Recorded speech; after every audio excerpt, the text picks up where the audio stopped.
Avec la participation à côté de moi de Jimmy Unai, Unai. je ne sais pas si je prononce bien. Oui, tout à fait. Jimmy qui est représentant du mouvement kanak en France.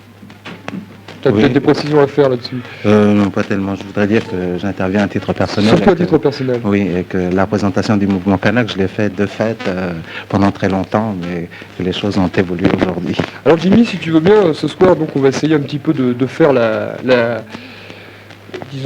voir un petit peu la situation actuelle de la Nouvelle-Calédonie. Alors, je crois qu'au départ, il serait peut-être bon de faire un petit point d'ordre géographique, si on peut dire, parce qu'effectivement, la Calédonie, bon, il faut déjà savoir la placer. Bon, ça prouve déjà qu'au niveau de l'information, tout compte, ne serait-ce qu'au niveau géographique, là-dessus, on est très très peu informé.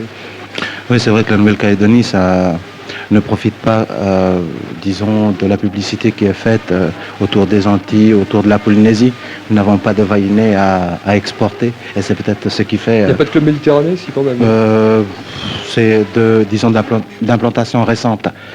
Mais pour répondre à votre question, je dirais que la Nouvelle-Calédonie se situe au nord, à peu près au nord-est de l'Australie, à proximité également de la Nouvelle-Zélande. Donc, c'est donc un pays qui se trouve dans le Pacifique Sud et dans la région qui s'appelle la Mélanésie. Donc, à peu près à 1500 de l'Australie, 1700 de la Nouvelle-Zélande, 10 000 du Japon, 22 000 de la France. Donc c'est très loin. Et la capitale est donc Nouméa. Nouméa en est la capitale, et quand je parlais de l'appartenance de la Nouvelle-Calédonie à la Mélanésie, cela voulait dire que nous sommes des pays, des îles, des archipels, de Mélanésiens, dont les Kanaks, comme nous. Et ça forme une entité culturelle, humaine, un mode de vie tout à fait, disons, spécifique à la région. Et bon, si la Nouvelle-Calédonie aujourd'hui arrive de façon percutante à percer le mur de l'actualité et pouvoir passer à l'information, c'est que, disons, il y a une situation là-bas qui évolue dangereusement. C'est une poudrière, c'est une espèce d'Algérie à la belle époque, de la belle époque. Et voilà à peu près. Comment tu expliques un petit peu ce silence? Et comme tu le disais, il faut effectivement qu'il y ait des événements de type sanglant comme le 10 janvier pour qu'effectivement on parle de la Nouvelle-Calédonie. Pourquoi un peu ce silence d'après toi, Métropole? Je crois que si l'on prend l'ensemble des problèmes, on peut encadrer la Nouvelle-Calédonie dans ce qu'il est convenu d'appeler les dom-toms, enfin ce qu'on appelle ces prétendus dom-toms. En fait, il s'agit là de véritables colonies que la gauche a héritées de 23 ans et puis même de 100 ans de colonialisme, et même davantage, par exemple de 300 ans pour les Antilles. Nous, ça fait depuis 1853 que la Calédonie est française, qu'elle a été... enfin, c'est le 24 septembre, plus précisément, que la prise de possession est chaque année fêtée le 24 septembre, donc 1853. Ça fait 100 ans. Elle est fêtée par qui?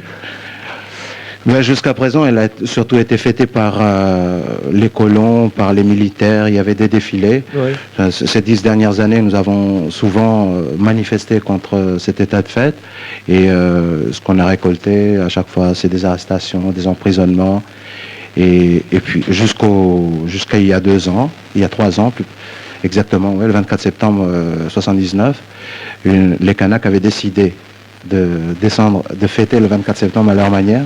Ils avaient organisé un vaste rassemblement pour l'indépendance, et donc c'est à partir de cette période-là que l'indépendance n'est plus fêtée officiellement. Qui sont les Kanaks? Parce que bon, effectivement, on entend parler maintenant. Tu peux nous parler un petit peu de ce peuple, le peuple kanak? Oui, je voudrais d'abord revenir à ce que tu disais tout à l'heure à propos de la formation. Oui. On y reviendra après, okay, sur le problème des Kanaks. J'ai été frappé par la façon dont les événements ont été traduits, ont été diffusés en France. Que ce soit pour les derniers événements dont on a parlé d'embuscade, et puis plus avant l'assassinat de Pierre Declercq il y a 1 an et demi à peu près. C'était un peu pour reprendre la première question que tu posais, savoir comment on a pu en arriver là, du point de vue de l'information.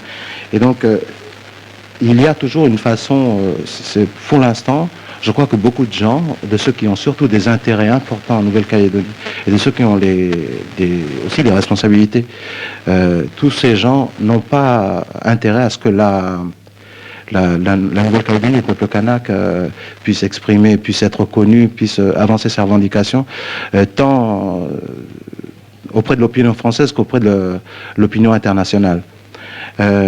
J'ai été frappé et même scandalisé par la façon dont les derniers événements ont été traduits en France, parce que voilà une région qui est un haut lieu de l'histoire de la résistance du peuple kanak, qu'on présente comme un fait divers, qu'on présente comme un fait banal. Il n'empêche que les 2 gendarmes ont été tués par balle, et que les autres blessés ont été blessés par la chauvrotine. Et on y reviendra. Mais si tu veux, la façon dont l'information est diffusée en France à propos du peuple kanak et à propos de la Nouvelle-Calédonie n'aide pas du tout les Français à une meilleure connaissance, et n'aide en rien non plus à rétablir la réalité sur ce qui concerne l'ensemble du problème et l'acuité du problème, la gravité du problème tel qu'il se pose actuellement en Nouvelle-Calédonie. 259 66 07, c'est le numéro de Fréquence Montmartre. De 19h30 à 20h30, quartier libre. Ce soir, la Nouvelle-Calédonie, et la parole à un Kanak. Il s'appelle Jimmy Unai. 259 66 07. Nous faisons donc le point avec Jimmy Unai, qui est représentant du mouvement kanak en France, mais qui parle à titre personnel. C'est lui qui nous l'a précisé en début d'émission. Alors Jimmy, donc on peut peut-être maintenant un petit peu parler des kanaks. Oui, c'est difficile de parler en peu de temps comme ça des Kanaks, de ce que c'est que les Kanaks, mais ce qu'on peut retenir en tout cas, c'est que disons déjà d'emblée, on peut dire qu'il y a en Nouvelle-Calédonie plusieurs populations, dont les Kanaks, c'est-à-dire les premiers habitants, les premiers occupants de la terre, et il y a les autres, il y a les Caldoches qui sont disons les Européens de la place. Et il y a d'autres gens, des Tahitiens, des Wallisiens, des Antillais, des Réunionnais, des Français, des Italiens, des Espagnols, des Portugais, enfin, il y a un peu de tout, quoi. Mais les Kanaks là-dedans jusqu'à présent n'ont pratiquement pas existé officiellement, puisque les Kanaks, ce qu'on peut dire d'abord, c'est qu'ils vivent dans des réserves. Donc ça rappelle quand même d'autres peuples, et sans aller jusqu'à des simplifications, le peuple kanak est un peuple qui est totalement opposé quant au mode de vie, quant au mode de réflexion, quant à la façon de vivre aux Européens. C'est un peuple fait de communautés et ayant un très fort esprit communautaire. Voilà à peu près ce qu'on peut en dire. À part ça, on a les cheveux crépus. C'est un peuple donc, qui a une culture, qui a une langue, et bon, je suppose qu'au niveau de la langue, elle est complètement niée. Il y a plusieurs langues. Ouais. Il y a, je crois, 6 grandes familles de langues. Enfin, on me rectifiera, je me rectifierai peut-être ça. Donc, il y a, disons, une trentaine de langues parlées en Nouvelle-Calédonie. Et ces langues ne sont pas reconnues officiellement. Bon, elles sont parlées, chaque peuple, chaque communauté parle sa langue. On parle plusieurs langues, ça c'est c'est une spécificité kanak, parce qu'on est obligé d'avoir des contacts avec d'autres communautés, avec d'autres régions. Mais les langues étaient interdites de publication depuis 1922.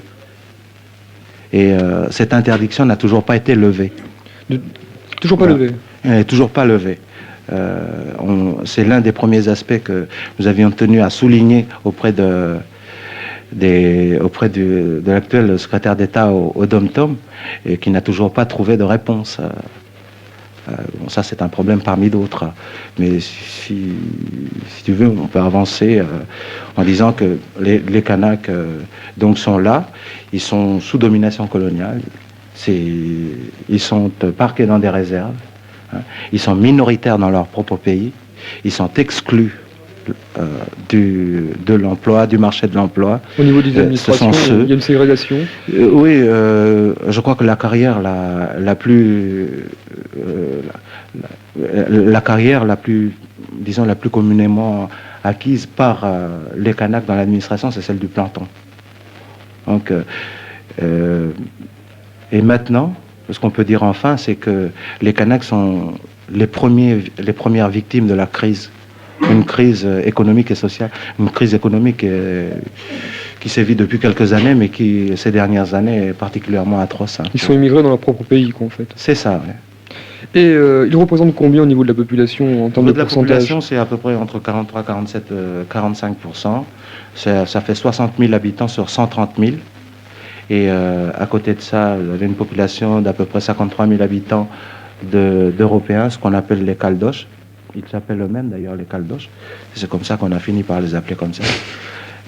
Et puis les autres, c'est 20% de la population, disons, d'immigration venant d'un peu partout, comme je l'avais dit tout à l'heure. J'aimerais que, disons, qu'on essaye de placer un petit peu les pièces sur l'échiquier, puis que forcément on va être amené à en parler justement des forces politiques en présence, Oui. pas forcément organisées, mais disons ce que ça représente. Alors donc il y a les Kanaks. Il y a les Kanaks. Ils sont organisés, c'est-à-dire est-ce qu'on retrouve d'un côté par exemple des indépendantistes, de l'autre côté des autonomistes? Absolument pas. Je crois qu'il est bon de préciser d'emblée que depuis 1979, le mouvement kanak, l'indépendance kanak, représente 82,5% de l'électorat kanak. Et l'électorat kanak n'est pas abstentionniste, qu'elle a une tradition, elle est récente, c'est vrai, puisque nous avons acquis le droit de vote vers les années 50, en 1953, le droit d'aller à l'école. On est les premières générations de gens qui ont eu la possibilité d'aller à l'école, les premiers. Il a fallu un siècle, quoi. Absolument. Donc, et ça s'est fait par des luttes, ou alors bon, ça a été... Il y a eu des luttes, mais il faut quand même pas oublier que... on peut faire un peu d'histoire et voir toute la période de l'après, après la Seconde Guerre mondiale, qui a vu un peu un tas de gens de partout, quoi. Disons des notables revendiquer une plus grande reconnaissance de leur identité et de leur nationalité française. Hein. Et c'est avec ça que... C'est un peu dans ce cadre. Mais sur le plan local, ce sont des droits qui ont été arrachés de très haute lutte. Hein. Et là-dessus, le plus grand parti actuellement, qui est l'Union calédonienne, y est pour quelque chose, puisque ça a été une constante bataille pour les droits démocratiques, y compris sur le plan du travail, par exemple, parce qu'on a eu le droit de vote, le droit d'aller à l'école, les salaires à salaire égal avant, deux ouvriers, un caldoche et un kanak ne touchaient pas le même salaire. Et ça a été acquis ça en 1956 par exemple. Et ce n'est qu'en 1956, actuellement, la législation sociale date de 1956. Hein. Et il y a eu une tentative, il y a une ordonnance qui a été prise récemment pour remédier un peu, pour changer un peu le code social, quoi. Mais disons que tous ces droits-là ont été arrachés, que ce soit par des grèves ou par une très forte mobilisation politique kanak. C'est pour ça qu'aujourd'hui on arrive à 82,5%, ça n'est pas un hasard. Déjà vers les années 50, l'Union calédonienne totalisait à peu près 90 à 94% des suffrages à toutes les élections. C'est pas un hasard. Alors donc d'un côté donc les Kanaks et puis les Caldoches, tu m'as dit, je crois. Hein. Oui. Les Caldoches. Oui, alors, les Caldoches, il y a les... Alors, ils sont organisés, disons, est-ce que ça recoupe un petit peu l'échiquier politique français entre la droite et la gauche au niveau des Caldoches? Où c'est beaucoup plus subtil que ça. Il y avait une question que tu posais tout à l'heure. S'il y a des Kanaks qui sont indépendantistes et d'autres pas, peut-être. Oui. Hein. Enfin, entre les autonomistes et les indépendantistes. Oui, il n'y a plus d'autonomistes en Calédonie. C'est ça, je crois que c'est la donnée fondamentale du problème politique calédonien, c'est qu'il n'y a pas d'autonomistes en Nouvelle-Calédonie. Il y en avait dans les années 50, l'Union calédonienne était la principale formation qui représentait l'autonomie. Ensuite, il y a eu toute une série d'attaques contre le mouvement autonomiste de l'époque, qui s'est traduit par l'émergence de notre mouvement à nous, c'est-à-dire les jeunes qui avaient 20 ans il y a 10 ans à peu près. Et il y a donc eu par rapport aux attaques successives des gouvernements de la Ve République contre le mouvement kanak, ça a éclaté, et puis on s'est retrouvés en 79 ensemble, mais sur une autre revendication, celle de l'indépendance. Et cette indépendance-là, elle était revendiquée depuis 1974 par nos groupes, tous les groupes qui ont un peu, disons, c'est la mouvance, une espèce de mouvance anticolonialiste qui faisait beaucoup d'activisme, qui a fait beaucoup d'activisme ces 10 dernières années. Et c'est sous la pression de ces groupes que l'ensemble du mouvement kanak s'est unifié et autour du mot d'ordre de l'indépendance kanak et pour le socialisme. Voilà, ça c'était 79.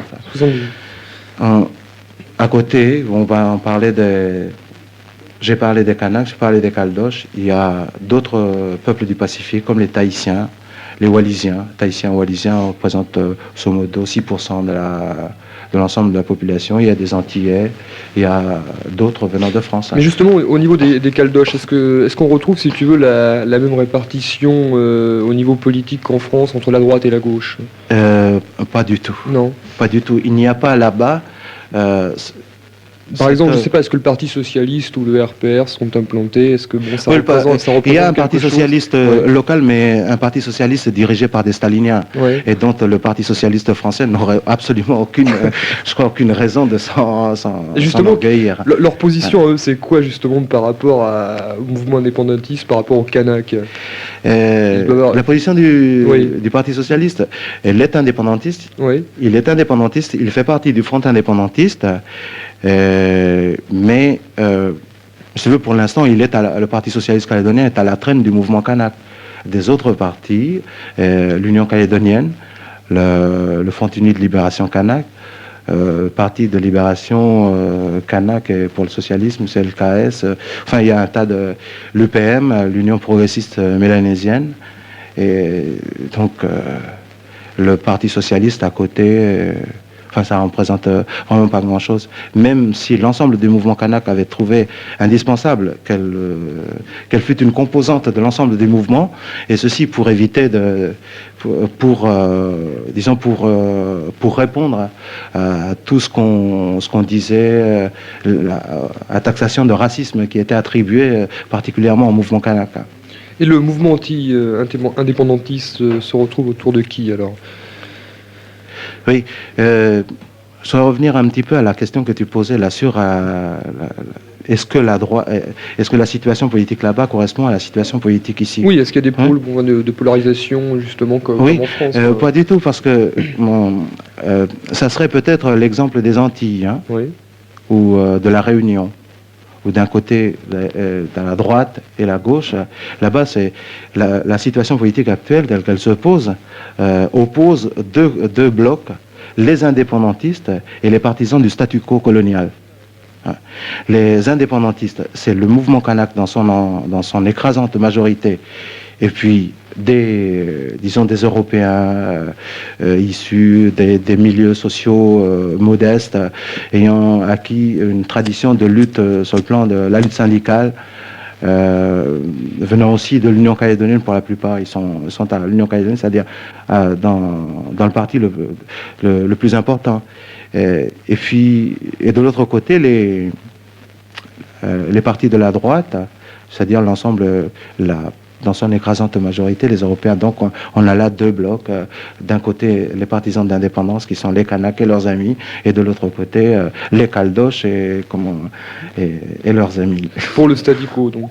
Pour le statu quo, pour le maintien du statu quo actuel, quoi. C'est-à-dire absolument opposé à toute forme d'évolution, à toute forme d'évolution vers le progrès. Voilà. On arrive à une situation, je crois, d'antagonisme, c'est-à-dire que à la limite, il n'y a plus grand-chose à se dire, quoi. Je crois qu'on y est, oui. Ouais. Et ceci... Expliquerait pourquoi justement cette histoire du 10 janvier. Quoi. Oui, oui, tout à fait. Mais disons que ça, c'est la situation est c'est un bâton de dynamite qui ne demande qu'à exploser.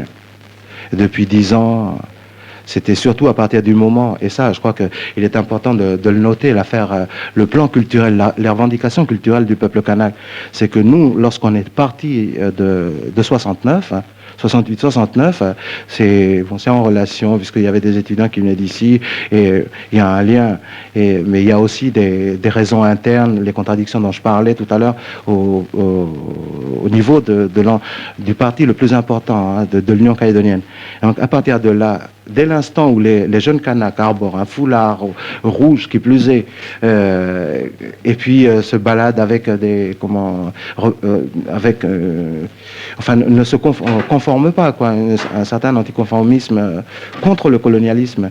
Et à partir du moment où on revendique une identité culturelle, qu'on dise qu'on pense autrement, que nous avons des langues, que nous sommes capables de faire autrement, là, on devenait un danger permanent pour le système et pour les colons. Et c'est comme ça que la situation a commencé à évoluer. Et puis un jour, on s'est, disons, la Ve République, les gouvernements de la Ve République ont considéré ça comme un mouvement de gens complètement délurés, de gens complètement, disons, tout à fait en dehors en dehors du coup. Ça n'a pas été la même interprétation que les Kanaks. Les Kanaks n'en ont pas donné à ce mouvement des jeunes qui étaient partis la même interprétation que le pouvoir à l'époque. On est parti et puis les dissensions ont continué. Ouais. Ça, je parle simplement des faits, disons, qui sont récents. Hein. Il y a donc eu des antagonismes, il y a du racisme carrément, du racisme anti-Kanak. Hein. Le racisme, parce que ce n'était pas pensable qu'un Kanak puisse venir discuter avec un Caldoche et lui dire, écoute, mon vieux, il faut qu'on ait un salaire égal, il faut que tu reconnaisses mon identité. Et c'est ça qui a profondément bousculé les Caldoches. Mais ça, disons que c'est des raisons récentes. Mais si on remonte un peu plus loin dans l'histoire, dès les premiers temps de la colonisation, il y a toujours eu des heurts. Il y a eu des heurts, pourquoi? Parce que les Kanaks ont constamment été confrontés à la violence. Il y a eu des déportations, il y a eu des massacres, qui expliquent et qui ont conduit à la rébellion de 78. Et la rébellion de 78, c'était pratiquement toute la terre kanak, tous les Kanaks qui s'étaient rebellés contre l'oppression coloniale, contre l'armée coloniale. Et un chef de la région qui revient aujourd'hui, qui rebondit dans l'actualité, la région de Lafoa, Coindé, Huipoint, ce grand chef s'appelait Ataï, et c'est lui qui a réussi à coordonner tout le mouvement contre le pouvoir de l'époque. Donc il y a un passé, et le passé dans les rapports entre Kanak et Caldoche ne sont faits n'est fait que de violence, d'affrontement, et c'est pas un hasard si on se trouve aujourd'hui dans une situation explosive. 95 MHz, fréquence moindre, le numéro de téléphone le 259 66 07. Comme vous êtes sans doute rendu compte, ce soir nous parlons de la Nouvelle-Calédonie.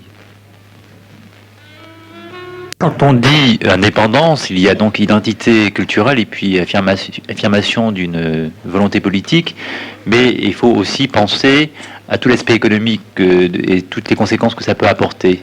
Alors un état de dépendance actuelle par rapport à des groupes qui ont investi en Nouvelle-Calédonie, tu parlais tout à l'heure d'El-Ferrap.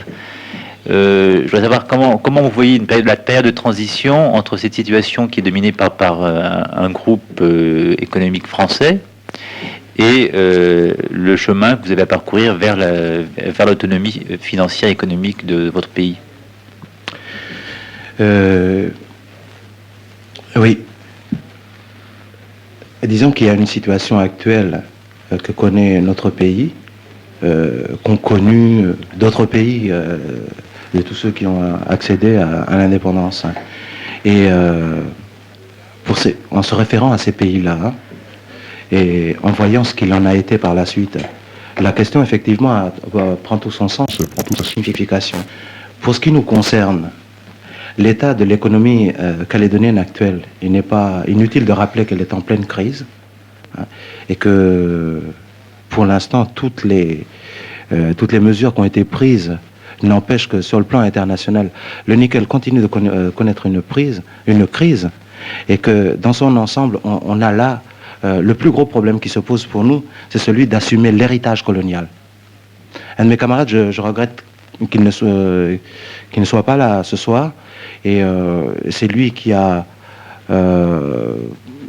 mis, qui a posé ce problème de l'héritage dès l'accession de la gauche au pouvoir en France, et on en avait beaucoup parlé. Lorsque je parle de l'héritage, c'est effectivement des rapports économiques qui existent, de domination entre la France et la Nouvelle-Calédonie. Et il est bon de rappeler aussi que le pouvoir économique en Nouvelle-Calédonie est totalement détendu par des étrangers au Kanak, hein. C'est-à-dire par des sociétés qui ont leur siège à Paris, et puis des gens qu'on prétend être des petits mineurs et qui en fait brassent des chiffres d'affaires colossaux. Alors, la situation est effectivement difficile. Elle se pose de façon très difficile pour nous, à la mesure où il n'y a absolument aucune maîtrise de l'économie. On le voit d'ailleurs actuellement, il n'y a qu'à voir un de nos amis qui est au conseil de gouvernement chargé de l'économie. Il a fallu qu'il fasse venir des caldoches pour s'en occuper. Bon, c'est vrai, ça ne s'invente pas. Pour aller un peu plus avant dans la réponse qu'on peut faire à la question que tu posais, je crois qu'il faudrait placer ça dans un cadre politique général qui pourrait se faire autour des rapports qui peuvent exister entre la France et la Nouvelle-Calédonie. Il est certain que dans l'état actuel des choses et dans l'état actuel de l'état d'élabrement de l'outil de production, de la crise, il y a des solutions à trouver, mais des solutions qui doivent être trouvées autour d'une table de négociation entre le mouvement politique kanak, le gouvernement français qui détient aujourd'hui l'ensemble des moyens financiers, parce que ELF, ERAP, parce que les banques qui sont là-bas ont été nationalisées. Donc, il est possible pour nous d'envisager il est possible, je crois qu'il est même très souhaitable que pour l'avenir de la Nouvelle-Calédonie, pour l'avenir économique en tout cas, on puisse envisager d'ensemble, dans son ensemble, des négociations, tant sur le plan économique, sur le plan politique et sur tous les plans. Mais ce que je voudrais dire, c'est que sur le plan économique actuellement, les mesures qui ont été prises sont des mesures qui... C'est du vent. C'est du vent parce que lorsqu'on parle de la terre, par exemple, de la terre, du problème des terres et de la réforme foncière, on veut bien donner de la terre pour une identité kanak. Dans l'esprit de nos gouvernants actuels, il s'agit là en quelque sorte d'apporter un peu de réconfort à la revendication culturelle des Kanaks. Mais dans son ensemble, le problème économique reste entier. C'est-à-dire qu'on peut toujours nous donner des terres, on peut toujours donner à des communes des parcelles de terre à gérer, mais tant qu'on ne touchera pas à l'ensemble du mouvement, à l'ensemble de l'appareil de production, à l'import-export, tant qu'on n'envisagera pas les formes de l'échange qu'on pourrait avoir, que la France pourrait avoir avec la Nouvelle-Calédonie, et que nous pourrions avoir avec la France, on passe totalement à côté du problème. Vous seriez plus près d'une formule type souveraineté association, comme à un certain moment les indépendantistes au Québec avaient essayé de développer par rapport à leur environnement anglo-saxon immédiat qui était très présent sur le plan économique, donc qui était important pour eux. Et une autre formule qui serait l'autodétermination. Enfin, vous souhaitez une période transitoire qui vous permette d'acquérir la force suffisante pour maîtriser tout le processus économique et ne pas être, disons, à la merci d'une puissance étrangère qui serait prête à investir à la place de la France métropolitaine. Si, je m'excuse d'être un peu direct, hein, mais Ta question pourrait se tourner autrement et de dire que la fatalité est là, on doit en rester dans ce type de rapport parce que des puissances étrangères pourront toujours intervenir.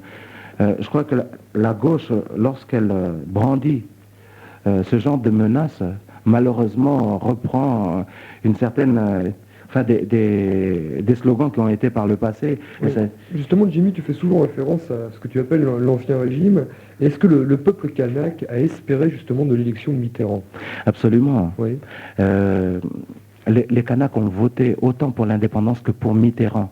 Autant pour l'indépendance en 79 à 82,5% et dans exactement les mêmes proportions lorsqu'il s'est agi des élections présidentielles.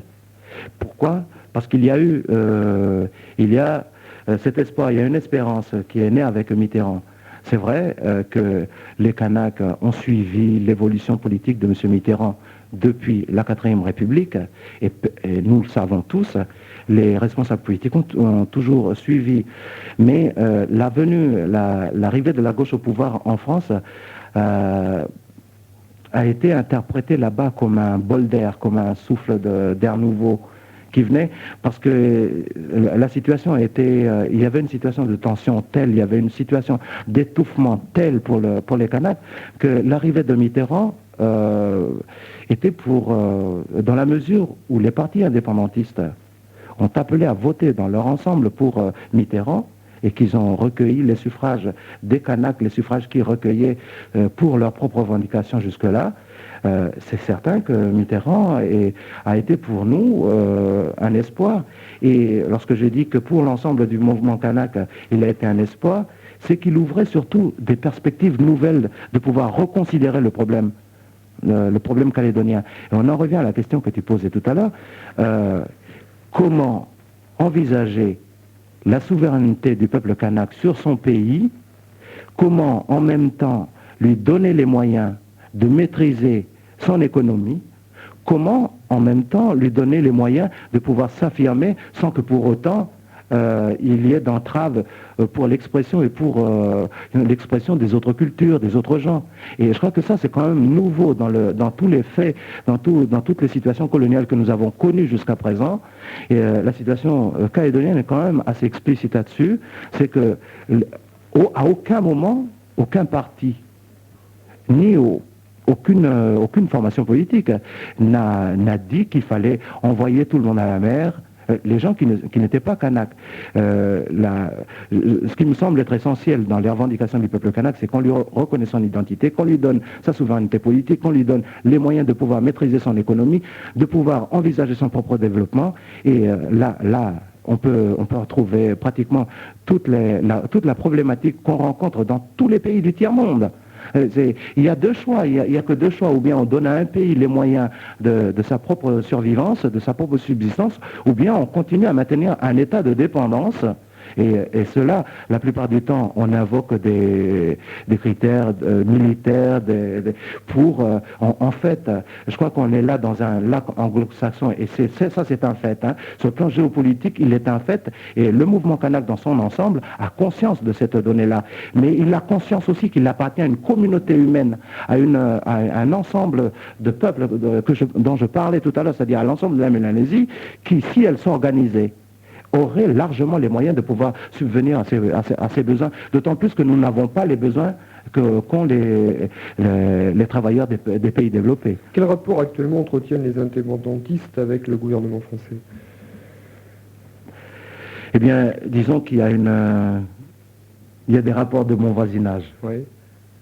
Il y a des rapports de bon voisinage, pourquoi? Parce que... Même après cette déception. La déception a été... Pour reprendre une formule d'un ancien président de la France, est-ce que vous considérez comme les déçus du socialisme? Moi, j'éviterais de... Je ne crois pas qu'on fasse partie des hordes de Giscard.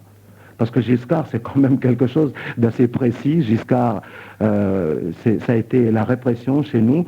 C'est Giscard qui disait que les dom-toms coûtent cher à la France. Ce sont des valseuses qui... je crois qu'entre la gauche française actuelle et Giscard, et l'ancien pouvoir, il n'y a pas de... on ne peut pas faire disons, être par paresse, dire qu'il y a là de choses qui se valent. Mais ce qu'on peut dire, quand même, ce qu'on peut ajouter à la question que tu poses, c'est que il est tout à fait regrettable que la politique, en ce qui concerne les dom-toms, n'ait pas beaucoup changé.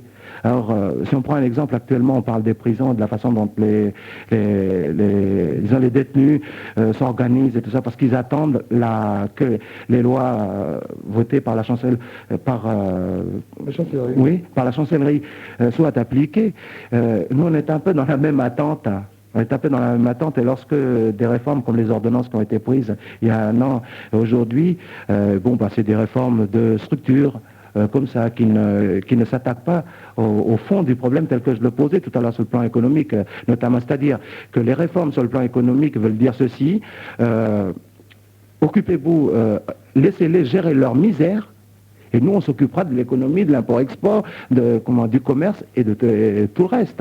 Justement, pour revenir, si tu veux, un petit peu à ce que j'appellerais l'actualité brûlante, tu n'as pas l'impression que ces derniers événements amènerait justement à un glissement qui amènerait le gouvernement à user de la répression? Il y a un choix très difficile, et je crois que le gouvernement français prendrait une très grave responsabilité en essayant de broder dans le flou, comme ça, à faire... on n'est pas dans un western, là, je crois. Et ils ont eu tort de considérer que les Kanaks étaient des imbéciles. C'est-à-dire qu'on pouvait rôder indéfiniment autour d'une... C'est vrai que le mouvement kanak est absolument démuni actuellement, puisque il y a un problème d'encadrement qui se pose, et ça c'est une responsabilité qu'on ne peut pas nier. On ne passe pas à côté du problème. Mais ce qu'il y a, c'est que là, on avait un peu l'impression que vu d'ici, en dehors de la générosité du discours de Cancun et puis des voyages, du président de la République en Afrique, il a même eu, je crois, une très haute distinction, je crois, au Bénin. Et tout ça, il y a un fossé entre les déclarations sur le plan international, généreuses. De langage. Hein, oui, il y a de langage. Il y a le langage pour l'ensemble du tiers-monde, et puis il y a le langage des dom-toms pour les dom-toms. Et dans ce langage pour les dom-toms, il y a celui qui concerne plus particulièrement les Kanaks. On en revient à la question que tu posais. Est-ce qu'ils sont prêts à aller dans la répression? Je crois qu'ils s'engageraient dans un engrenage absolument infernal. Pour toi, donc, tu fais partie de ces gens pour qui ce qu'on a appelé en métropole l'embuscade du 10 janvier n'a pas été une surprise? Absolument. Absolument, ça n'est pas une surprise, parce que cette soi-disant embuscade, en fait, je crois qu'il est bon de replacer un peu ça dans son cadre. Je rappelais tout à l'heure qu'il s'agit là de la région de Lafua, Saramea, Kanala, c'est-à-dire de Lafua particulièrement, et de Huipoint et de Koindé particulièrement. Lafua-Noiri, enfin ça c'est aussi un lieu-dit. C'est un très haut lieu de la résistance du peuple kanak, et ça traduit, quand on voit un peu les événements. Et qu'est-ce qui s'est passé exactement? C'est que, alors que tous les procès qui ont concerné l'assassinat des Kanaks ont donné lieu à des relax, à des condamnations tout à fait légères, et même pour ce qui concerne le secrétaire général de l'Union Caïdone qui a été assassiné il y a 1 an et demi, à peu près pour Pierre Declercq, il n'y a toujours pas eu de procès, et qu'on a libéré l'assassin présumé. Donc on en est à une situation, on est là, on en revient non seulement sur un lieu un très haut lieu de la résistance du peuple kanak, mais on est là aussi on est en présence au niveau de la justice coloniale de 2 poids 2 mesures. Je continue sur ce que je disais. Pour les gens de Huipoint, il a fallu 24 heures pour mettre en application une ordonnance de référé qui avait été prise le matin. Même pas 24 heures, d'ailleurs, ça a été fait en moins de 24 heures. Et quand les gens de Huipoint ont vu arriver ces gendarmes, les gens de Huipoint, il faut un peu expliquer où ça se trouve, Huipoint. Huipoint, c'est collé à la montagne. Et Koindé, c'est pareil. Et des gens qui ont vu des gendarmes parce qu'ils vont au village en bas, ils connaissent ce que c'est que les gendarmes. Mais quand on voit des gendarmes armés, des mobiles qui viennent comme ça sur des 4x4, dans des 4x4, et qui viennent accompagner un caldoche pour récupérer ses engins, Alors que de l'autre côté, il s'agit quand même de deux communautés de 400 personnes. On mesure l'effet de surprise. Les gens ont dit, mais c'est la guerre. C'est la guerre, ils viennent pour nous tirer dessus. Alors ils ont tiré les premiers. C'est donc disons un acte de défense. Et puis pour aller un peu plus loin dans l'interprétation qu'on peut donner à ça, et ça n'a pas toujours été dit, c'est que les gens en ont ras-le-bol. Parce que l'espoir, qu'on parlait tout à l'heure de cet espoir, beaucoup de Kanaks ont attendu, et ils attendent encore. Mais aujourd'hui, on parle des réformes, des réformes et des ordonnances qui ne trouvent absolument aucune concrétisation. Hein. Les gens reviennent à une alimentation, c'est pas plus mal, une alimentation beaucoup plus kanak. Hein. Mais je veux dire que cette rivière, elle est leur lieu de vie, leur eau, un peu leurs ressources. Jimmy, je m'excuse, il nous reste très très peu de temps. Je crois que nous serons obligés de faire une deuxième partie à cette émission donc sur la Nouvelle-Calédonie, car effectivement le point de vue des Kanaks est très très peu exprimé, au moins en métropole. Alors ce que j'aimerais très très brièvement, c'est qu'on fasse le point d'abord un petit peu sur une forme de lutte qui a l'air de se développer parmi les Kanaks, bon, qui est justement à propos de la terre. Et puis qu'on fasse aussi le point sur quelqu'un qui s'appelle André Aokas, je crois, qui est un Sunni, qui est donc kanak, qui va passer prochainement au TPFA. Alors bon, une petite remarque, les TPFA ont disparu en France, il reste encore en vigueur en Nouvelle-Calédonie. Alors très très rapidement, j'aimerais qu'il nous fasse un petit peu le point d'abord sur cette... je ne sais pas si c'est une nouvelle forme de lutte, mais disons qu'elle a tendance à se développer. C'est pas une nouvelle forme de lutte puisqu'elle date déjà de 76. Hein. Oui. Les premières occupations des terres ont été faites. Elle se développe maintenant. Elle prend... Cela dépend de la façon dont on s'en sert. Hein. C'est parti en 76 et c'est un mouvement qui a été une tache d'huile. C'est-à-dire qu'à partir du moment où les Kanaks on a eu ras-le-bol de tout ce qui... des humiliations, enfin, en tout genre, quoi. Ils ont occupé les terres. Il y a un rapport de force qui se pose avec les Caldoches depuis 76, donc le mouvement d'occupation des terres, 76, 77, 78, jusqu'en 81. C'est pas un mouvement qui vient comme ça, qu'on peut prendre dire comme une menace. C'est un mouvement qui s'inscrit dans les faits de la souffrance du peuple kanak et qui est un fait de résistance et qui n'est pas prêt de s'éteindre. Donc ce mouvement, on a parlé de Thio, la région de Unjo plutôt, Unjo et Vaud. Il y a eu cette affaire de la foi ou point Coindé, mais je rappellerai que même au moment où, par exemple, il y a 2 ou 3 ans, quand il s'est agi de se battre contre la volonté de Giscard à l'époque d'embrigader l'enseignement privé en Nouvelle-Calédonie, hein, il y a eu jusqu'aux occupations de terre, il y a des fermetures d'églises. Donc c'est un mouvement de masse qui se perpétue et qui n'est pas prêt de s'éteindre. Et c'est même un très fort mouvement qui risque d'être déterminant par la suite. Alors j'ai vu très très rapidement, là je m'excuse parce que vraiment on est très pressé et je crois que Butin Jazz notre ami Claude va commencer à s'impatienter. J'aimerais qu'on parle quand même de André donc Aokas, qui est un soumis, qui est kanak et qui va passer prochainement au TPFA. Tu peux nous faire un petit peu le point et par la même question, est-ce que tu ne penses pas justement que ce procès peut éventuellement servir à ranimer un petit peu l'incendie, entre guillemets? Je ne crois pas que ça puisse constituer un élément pour allumer un incendie, dans la mesure où, la mobilisation autour d'André Aokas, là-bas...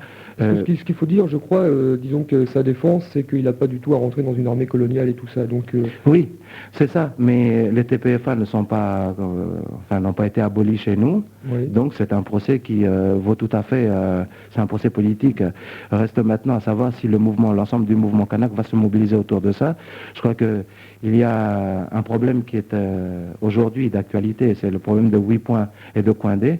Donc pour faire un petit peu rapidement la situation là-bas, c'est certain que si le procès se passe le 15 février, là-bas, je ne peux pas, je suis pas un devin, on va attendre pour voir, il y aura certainement une mobilisation, mais qui collera celle-là à l'ensemble de la mobilisation qui se fait autour de 2 axes actuellement, autour de la défense de tous ceux qui ont été arrêtés à Coindé au 8 points, et puis autour de la préparation des municipales qui sont pour bientôt. Voilà Jimmy, je te remercie, c'est vrai qu'une heure c'est moi qui te remercie aussi. Très très court pour parler justement de la Nouvelle-Calédonie. car je crois qu'on en parle quand même très très peu. Le numéro de téléphone, c'est le 259 66 07. Ce que je peux dire aux auditeurs, c'est que demain, nous parlerons encore du colonialisme, puisque nous donnerons la parole au comité de soutien à Tahiti. Jimmy, je te remercie donc d'être venu ce soir. Le numéro de téléphone, donc je le répète, 259 66 07. Merci. Et puis, tout de suite, sans plus tarder, Claude, qui nous présente, comme tous les mardis soirs, à partir